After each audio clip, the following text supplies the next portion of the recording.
আসসালামু আলাইকুম রহমতুল্লাহ। আমি মাসুদ কৃষি ফার্ম থেকে আপনাদের সকলকে স্বাগত।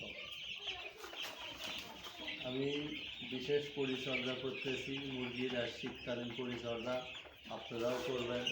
কারণ যে শীতের টাইমে আমরা নানান পোশাক করছি, আমাদের হয়তো ওই শীত লাগে বিধায় আমরা বলতে পারি বিধায় আমরা কাপড় চোপড় পরি, কিন্তু ওরা একটা নিরীহ বাচ্চা, ওরা হয়তো বলতে পারে না, বলে ওদের পরিচর্যা করবো না। দেখেন আমি কী কী পরিচর্যা করি, একটু আপনারা লক্ষ্য করেন।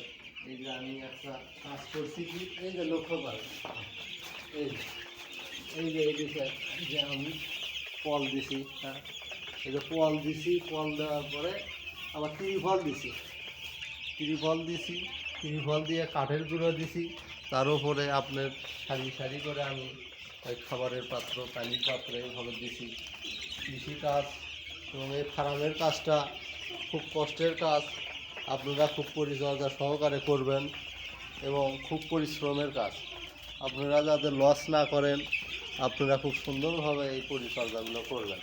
ব্রিডিং ব্যবস্থাটাই সবচাইতে ভালো হওয়া লাগবে, তাহলে আপনি ফার্মে লাভ করতে পারবেন। আপনারা সঠিকভাবে খাবার দিবেন এবং পানিটা ঘন ঘন পাল্টে দেবেন শীতকালীন টাইমে, যাতে ঠান্ডা না হয়।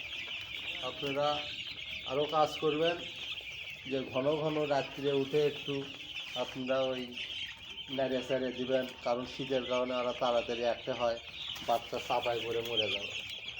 আপনারা এই দিক থেকে সতর্ক থাকবেন। দিলাম, আপনারা এই টিপসগুলো ফলো করেন, ইনশাল্লাহ উপকৃত হবেন এবং খুব যত্ন সহকারে মুরগি পালবেন।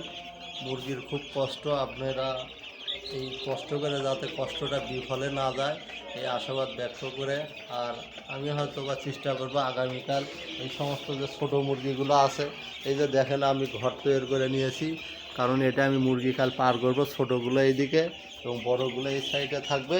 ইনশাল্লাহ তাতে অনেক উপকৃত হবেন ইনশাল্লাহ। আমি হয়তো বা দেখানোর চেষ্টা করবো।